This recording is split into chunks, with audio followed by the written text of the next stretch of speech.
கர்த்தருடைய பரிசுத்த நாமம் மகிமைப்படுவதாக. ஆண்டவராகிய இயேசு கிறிஸ்துவின் நாமத்தினாலே உங்கள் அனைவருக்கும் என்னுடைய அன்பின் வாழ்த்துக்களை தெரிவித்துக் கொள்கிறேன்.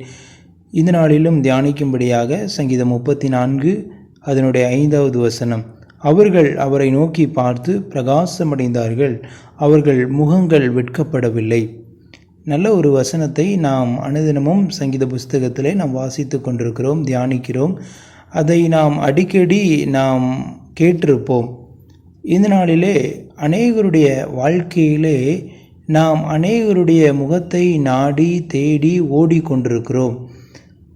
சில வேளைகளிலே நாம் மனிதர்களை நாடிக்கொண்டிருக்கிறோம், மனிதர்களை தேடிக்கொண்டிருக்கிறோம்.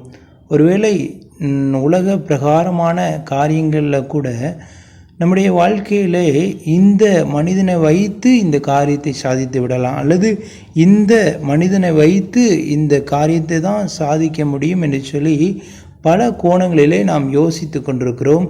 பல நேரங்களிலே நாம் மனிதனுடைய முகத்தை பார்த்து கொண்டிருக்கிறோம். இந்த மனிதனிடத்திலிருந்து, அல்லது இந்த அலுவலகத்திலிருந்து, அல்லது இந்த சொசைட்டியிலிருந்து, அல்லது இந்த மார்க்கத்திலிருந்து நமக்கு நன்மையான காரியங்கள் கிடைத்திருக்குமா அல்லது கிடைத்து விடாதா என்று சொல்லி நாம் ஏக்கத்தோடு அவருடைய முகத்தை நோக்கி பார்த்து கொண்டிருப்போம். ஆனால் அப்படி பார்த்து கொண்டிருக்கிற சமயத்திலே நமக்கு அநேக நேரங்களிலே ஏமாற்றங்களும் தோல்விகளும் பிரச்சனைகளும் பல காரியங்கள் நம்முடைய வாழ்க்கையில் நிகழ்ந்திருக்கலாம். ஆனால் இங்கே வசனம் தெளிவாக சொல்கிறது, அவர்கள் அவரை நோக்கி பார்த்தார்கள். யாரை நோக்கி பார்த்தார்கள்? ஆண்டவரை நோக்கி பார்த்தார்கள். அப்போது இன்றைக்கு நம்முடைய வாழ்க்கையிலே நாம் மனிதர்களை அல்ல, நாம் ஆண்டவரை நோக்கி பார்க்கிறவர்களாக நாம் செயல்பட வேண்டும். ஆண்டவருடைய முகத்தை நோக்கி பார்க்கும்போது ஆண்டவர் நமக்கு தருகிற ஒரு ஆசீர்வாதம் பிரகாசத்தை தருகிறார். அவர்கள் முகங்கள் வெட்கப்படவில்லை என்று சொல்லி வேதத்திலே சொல்லப்பட்டிருக்கிறது. இன்றைக்கு நிறைய நேரங்களிலே நாம் அநேக காரியங்களை பார்த்து கொண்டிருக்கிறோம். அது கிடைக்கவில்லை என்று சொன்னால் நம்முடைய மனம் அல்லது நம்முடைய தலை குனிந்து போன ஒரு சூழ்நிலையிலே வெட்கமடைந்து நம்முடைய தலை தொங்கி விடுகிறது.